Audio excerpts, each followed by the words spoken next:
because a lot of my clients were wanting organic, were wanting the freshest products possible, and I was promising that stuff. So I had to take trips up to Santa Monica farmers markets, or I had to go down to San Diego to Chino Farms and get produce. Spent a lot of time in traffic, and I started thinking, gosh, there's got to be an easier way. So of course I did like everybody else, and I start building planter beds in my backyard, and I start growing plants in the backyard, produce. Then you got the dogs ripping up the drip lines, and you got weeds, and you're spending all this time messing with these planter beds that you're not really getting much done, so it wasn't as efficient. So I kind of fell back on some of the farming that I'd done, and when I was 15 years old I had gotten into hydroponics.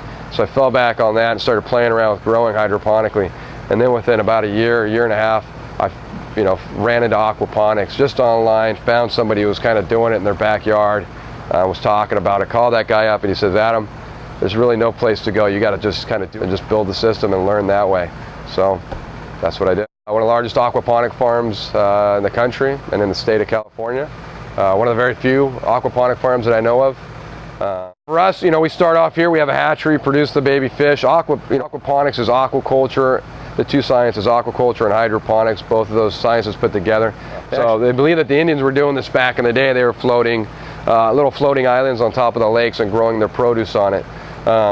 So the science has been around. It's just, we found a way, of pretty much utilizing a lot of the things that either we have at the restaurants or a lot of items that, other people are going to throw away, and building systems out of them, utilizing, reusing items really to be able to grow food out of.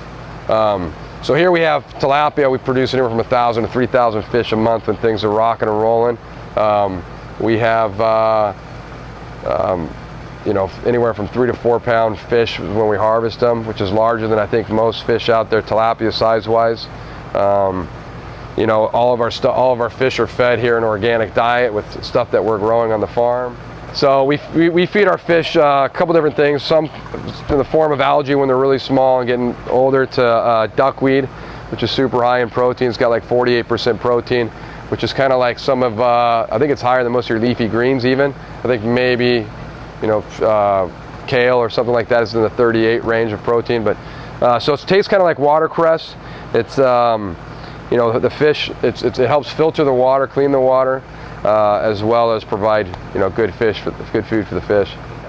That's the whole thing about Future Foods Farms, is sustainable. In fact, it's funny, we had some schools come out here, and we've had some of the students that have said, teacher will ask them, why is Future Foods Farms called Future Foods Farms? And they say, because this farm has the way to feed the future, in the world, or to feed the world in the future. So what we do with water conservation is we can produce 1 head of lettuce with 1 gallon of water, whereas conventional farming, growing in soil, whether you're doing a drip line to hose, watering in the backyard, they estimate it takes 10 to 15 gallons of water to produce a head of lettuce. So we can produce that with 1 gallon of water. Our water, we try not to waste any water out here. We grow a lot of microgreens as well, which are super high in phytonutrients. A lot of beneficials there. Great to put on anything from sandwiches to tacos to garnishing a steak or a piece of seafood with it. It's another element that I think you'll see a lot of restaurants starting to utilize.